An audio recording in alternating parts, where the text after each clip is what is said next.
Here to react, Congresswoman Debbie Lesko, Republican from Arizona, of course, a border state, so she's been following this issue very closely. Congresswoman, great as always to see you. Thanks for coming on National Report. Thank you for having me. Absolutely. We heard from the vice president there arguing the current crisis really only happening because Trump broke the immigration system. What do you believe is causing this 20-year record high of illegal migrants crossing the border? I can't believe that Kamala Harris, Joe Biden, and the Democrats continue to blame Trump. It's just laughable. It's an out-and-out lie. President Trump had mitigated the problem at the border, and the numbers were really low. He had really enacted some really good things to ramp up our border security, and now it's a total disaster. And it's all because of Biden, the Dems' policy, Kamala Harris's policy of open borders. I mean, think about it.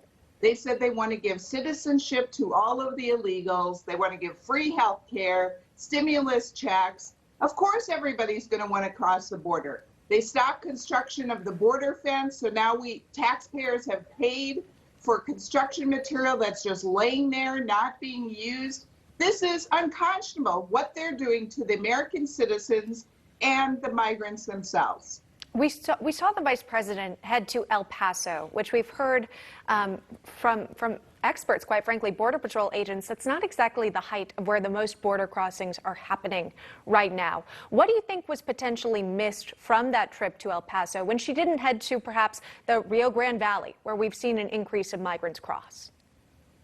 Well, it's just another indication that they don't really care about securing the border. They really don't. I mean, all of their policies that are passing in the U.S. House of Representatives with only Democrat support, and all of the things that Biden and Kamala Harris say promote more people to cross the border. And, you know, so she doesn't, in my opinion, she doesn't really care about closing the border.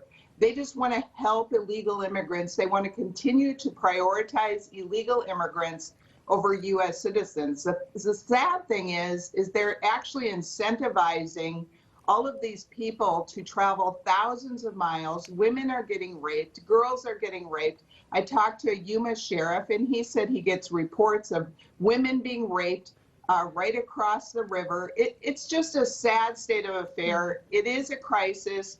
And, you know, these people are laughable when they say that it's Trump's fault. It's their fault.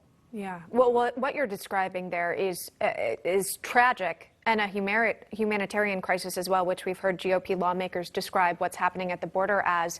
And we've also heard from reporters repeatedly asked the VP why it took her so long, quite frankly, to get to the border. It was 90-plus days since she had been tasked with the so-called border czar by the president.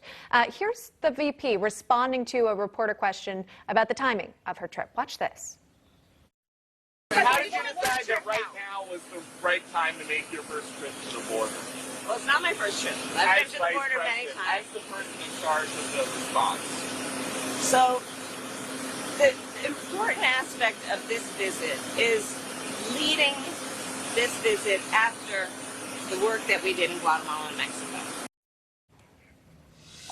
What did you make of her response there? Well, this just shows that President Trump is still setting the agenda. She had no plans of going to the border. She refused to go to the border for 93 days. And then all of a sudden, President Trump announces he's going to go to the border this week, and she has to make sure she gets there 5 days before President Trump.